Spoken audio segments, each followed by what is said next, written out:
ধনকুবেরদের lifestyle যদি দেখেন, Prince Walid বিন Talal কত টাকার যে মালিক তারা নিজেরাও জানে না। তাদের বিলাসবহুল বাংলো বাড়ি, তাদের গাড়ি, তাদের লাইফস্টাইল দেখলে অবাক হতে হয়। পৃথিবীর এমন অনেক জায়গা আছে মুসলমান না খেয়ে মরে। বিশুদ্ধ পানির জন্য মাইলকে মাইল তারা হাঁটে, সকালে যায় বিকেল বেলা বিশুদ্ধ পানি নিয়ে ফিরে। সামান্য যে খাবারগুলো আরব বিশ্বের ধনকুবেররা নষ্ট করে, এর অর্ধেক খাবার দিয়ে আফ্রিকার দেশের সবগুলো না খাওয়া মানুষ বেঁচে যেতে পারে। চিল্লায় বলেন ঠিক কি না?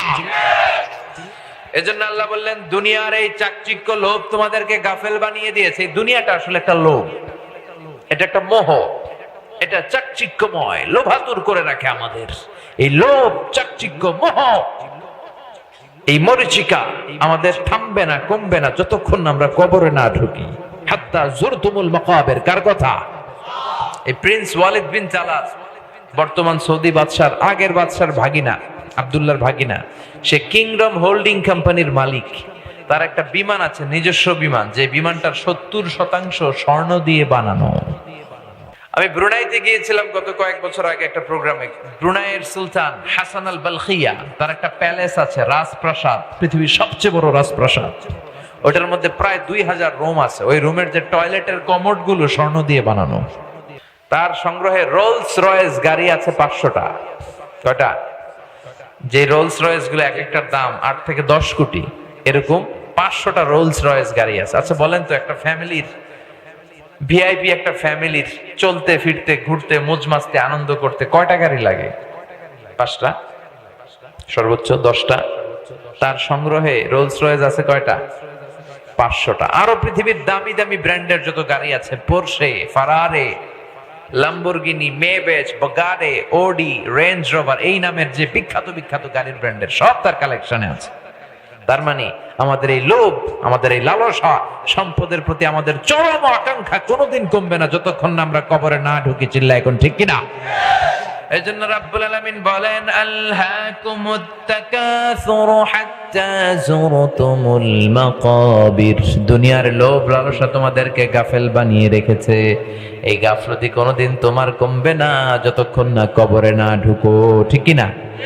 তাই বলে এটা মনে করার সুযোগ নাই যে ইসলাম সম্পদ উপার্জনে আমাদেরকে বাধা দিয়েছে। না, আপনি সম্পদ উপার্জন করতে পারবেন, কিন্তু এটা হৃদয়ে স্থান দিতে পারবেন না।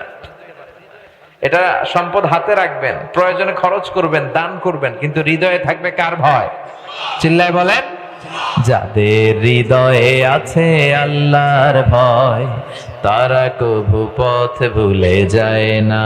আল্লাহর প্রেম ছাড়া এই দুনিয়ায় কারো কাছে কোনো কিছু চায় না।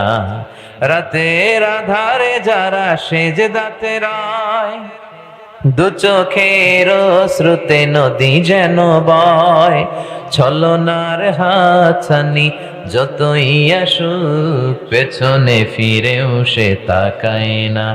যাদের হৃদয়ে আছে আল্লাহর ভয়, তারা কভু পথ ভুলে যায় না।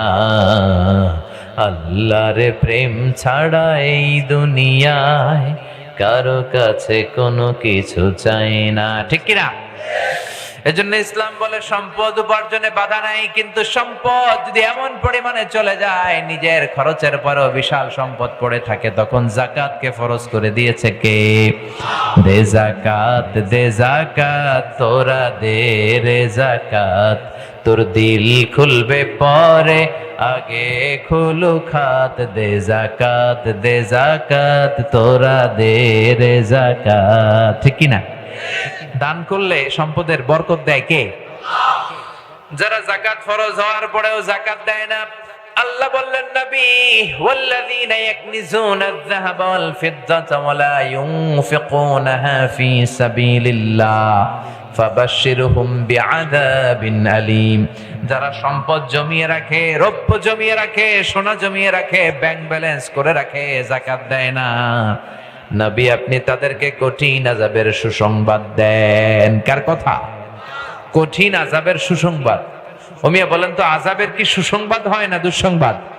কিন্তু আল্লাহ বললেন আযাবের সুসংবাদ দাও। এটা তারা বুঝাতে চাইলেন যে আযাবটা সাধারণ কোনো আযাব নয়, ডেঞ্জারাস আযাব, শাস্তিটা ভয়ঙ্কর শাস্তি। শাস্তির তীব্রতা বোঝানোর জন্য আল্লাহ সুসংবাদ বললেন। পরীক্ষায় ছেলে অঙ্কে গণিতে ফেল করছে, মা বলে তুই পরীক্ষায় ফেল করছিস, তোর আব্বা এসে এমন মাইট দিবে, মাইট দিলে মজা টের পাবি।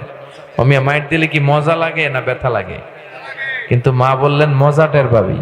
তার মানে মাইটটা এমন করা হবে যে তুই মজা টের পাবি। মাইরের তীব্রতা বোঝানোর জন্য বললেন, চিৎকার করে বলেন ঠিক কিনা? এজন্য সম্পদের মালিক যারা হয়েছেন, ফরজ যাকাত তাদের আদায় করতে হবে, নইলে তাদের জন্য শাস্তি আছে না নাই? সাইয়েদনা মুসা আলাইহিস সালামের চাচাতো ভাই, এর নাম ছিল কারুন। এর যে কত সম্পদ ছিল এ নিজেও জানতো না। এর সম্পদগুলো সিন্ধুকের ভিতরে ঢুকায় রাখতো। আর সিন্ধুকের যে চাবিগুলো আছে, চাবিগুলা কাঁধের মধ্যে নিতে 10 জন লোক লাগতো। তাহলে কি পরিমাণ সম্পদ আছে! এই কারুনের বাড়ি ঘর সব আমি দেখে আসছি। মিশরে ফাইয়ুম একটা জেলা আছে, এই ফাইয়ুমে তার বাড়ি। তার সব সম্পদ আল্লাহ তাকে সব মাটির নিচে দাবিয়ে দিয়েছে। ফাখাসাফনা বিহি ওয়া বিদারিহিল আরদ। তাকে সহ তার সব সম্পদকে মাটির নিচে দাবিয়ে দিয়েছে কে? মুসা আলাইহিস সালাম বললেন, ভাই তোকে সম্পদ দিয়েছে আল্লাহ, যাকাত দে। কারণ বলে, কোন আল্লাহ? কে আল্লাহ? কি আল্লাহ? আমি যাকাত দেব কেন? ইন্নামা উতিতুহু আলা ইলমিন ইনদি। আমি তো আমার মেধা, ইন্টেলেক্ট, বুদ্ধি খাটায় ব্যবসা করে করে আজকের এই টাকা জমিয়েছে, কোন আল্লাহ টাল্লাহ আমারে দেয় নাই। মুসা বলে, তওবা কর, আল্লাহর ভয়ে যাকাত দে, গরিবের হক তোর এই সম্পদের মধ্যে আছে, যাকাত দিয়ে দে। কারণ বলে, আমি দিব না, তোর আল্লাহরে পারলে কিছু করতে বলিস। আল্লাহ বললেন, মুসা কিছুক্ষণ পর কারুনকে আযাব এসে পাকড়াও করবে। হঠাৎ তার সম্পদগুলো ভূমিকম্পের মধ্য দিয়ে জমিনের ভেতরে দেবে যেতে লাগলো। কারণ নিজেও মাটিতে দেবে যেতে লাগলো। হাঁটু পর্যন্ত যখন দেবে যায়, কারণ ভাবে আমি নিজেই উঠে যেতে পারবো। কোমর পর্যন্ত দেবে যায়, ভেবেছে উঠে যাব।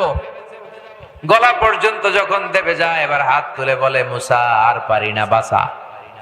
সব সম্পদ নিয়ে যা, খালি আমারে বাঁচা। সব তোর, সব। এতক্ষণ সামান্য যাকাতি দেয় না, এখন সব তোর। কত বড় ডাকাত! সব তোমার, আমার খালি বাঁচাও। মুসা বলে, না, এখন তো সময় শেষ, দ্য টাইম ইজ আপ। পুরো সমুদয় সম্পদ সহ আল্লাহ জমিনে দাবিয়ে দিলেন।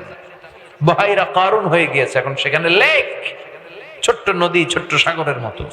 আমি নিজেও এটা দেখে এসেছি। এজন্য যারা সম্পদশালী হওয়ার পরেও যাকাত দিতে চান না, তারা কারুনের কথা মনে রাখতে হবে। চিল্লায় বলেন ঠিক কিনা? যেই কারণকে আল্লাহ সম্পদ সহ জামিনে দাবিয়ে দিলেন, ওই আল্লাহ তো এখন নাই। এতদিনও আছে। ওই আল্লাহর বয়স হয়ে গেছে না? বুড়ো হয়ে গেছে, এখন কুজো হয়ে হাঁটে, লাঠি লাগে, চোখে কম দেখে। যে কারণে আল্লাহ শাস্তি দিলেন, ওই আল্লাহর ক্ষমতা, শক্তি সব আগের মতো অটুট, ছাড়া নাই। এজন্য ফি আমওয়ালিহিম হাক্কুন লিসাইলি ওয়াল মাহরুম। আল্লাহ বললেন, যারা ধনী হয়েছে, তোমাদের ধন আর সম্পদের মধ্যে গরিবের জন্য একটা অংশ আছে না নাই? এটা হক।